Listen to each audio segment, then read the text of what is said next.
What's up, everybody? James Duggan here at E3 2019. Joining me, Joe Screbbles. Hello. We're going to react to the Microsoft conference. Why don't you take it away, Joe? Well, basically, I think very good, essentially, is my response to it.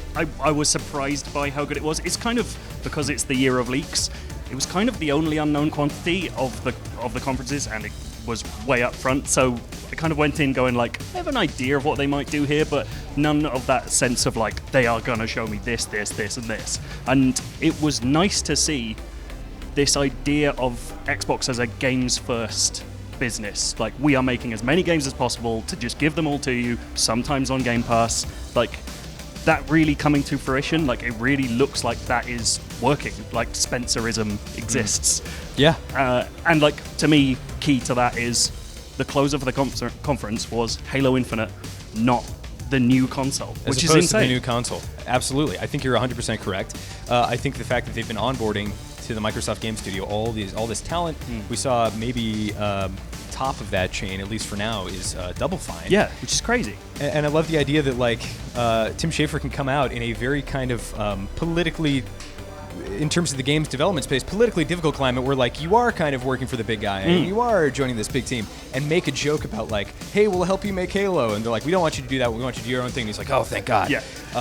That's really cool. And the fact that they showed 60 games. Granted, some of that was wrapped up into ID at Xbox, some of that was wrapped up into the Game Pass. But the fact that they showed all that stuff, and it was just world premiere after world premiere after world premiere, we saw so much cool stuff. We saw Keanu Reeves That's in insane. Cyberpunk 2077. I totally agree with you that it was games first, and they demonstrated that. Yeah, like, it just feels like this philosophy is working. Like, to me, this is what I want out of an E3 conference. I want to just sit down and see trailer, chat, tell me when it's coming out, trailer, chat, tell me when it's coming out. Like, not Nailed a lot it. of fluff. Absolutely. Beyond Gears.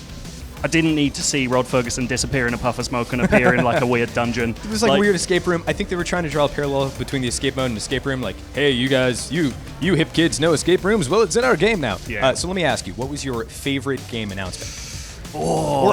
Or it doesn't have to be something that was announced, but something that we saw, even if it's new gameplay. I mean, honestly, the Keanu thing. Like, the Keanu thing's insane. That's bonkers. Like, it's pure Rockstar levels. Like, I'm going to take you through the moment, because Yeah. I was there. I was at the conference. Are you the guy that shouted, "You're breathtaking"? And I'm not the kind of guy who goes, yeah, you know, like freaks out when stuff gets announced. But they showed Keanu in the game.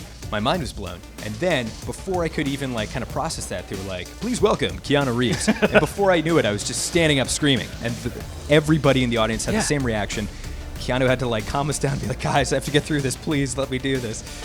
So I'm right there with you. Cyberpunk 2077 was, and I actually want to add a little bit of context while we're here. While I have you here, you saw Cyberpunk 2077 behind closed doors last year. Yes. So you're familiar with Jackie, who's kind of it's weird that they showed him dying because they haven't really introduced him to the audience yet. Well, to you and I, that was very emotional, right? Yeah, but it's almost like they've done such a good job marketing this game that they've set up this idea that Jackie is going to be a major character throughout the whole game, and they've killed. Like, it's a twist in their advertising. Like, we've been usual suspected. Exactly. That's exactly what it was. It's so weird. To see him shot in the gut was super emotional, but I promise what it was like, hey, sidekick, we got Keanu now, so... yeah, that guy's gone. Yeah, that was very good. I really liked the Double Fine thing. I like what we saw from Gears 5. I do think that needs a little bit of breath of fresh air, but your thesis essentially is just totally on point, which is games first. That's what we saw.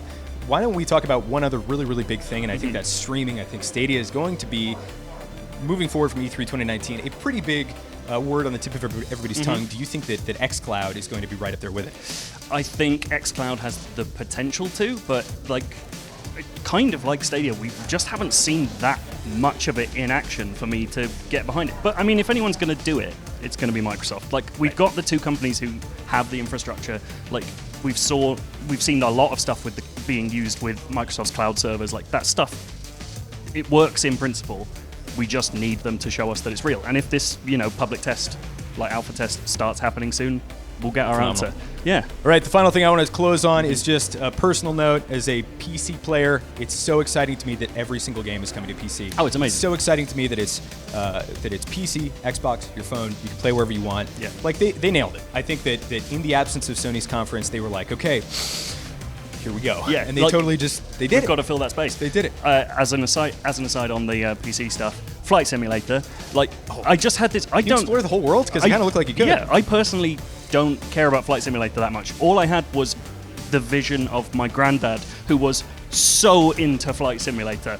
He'd be the guy standing up and screaming in that moment. Like, I just imagined this old man going insane. It just looked like Google Earth, but you could fly through it. Anyway, great. Joe Screbbles, check out his article if you haven't already. And for all things E3 2019, you're already in the right place at IGN.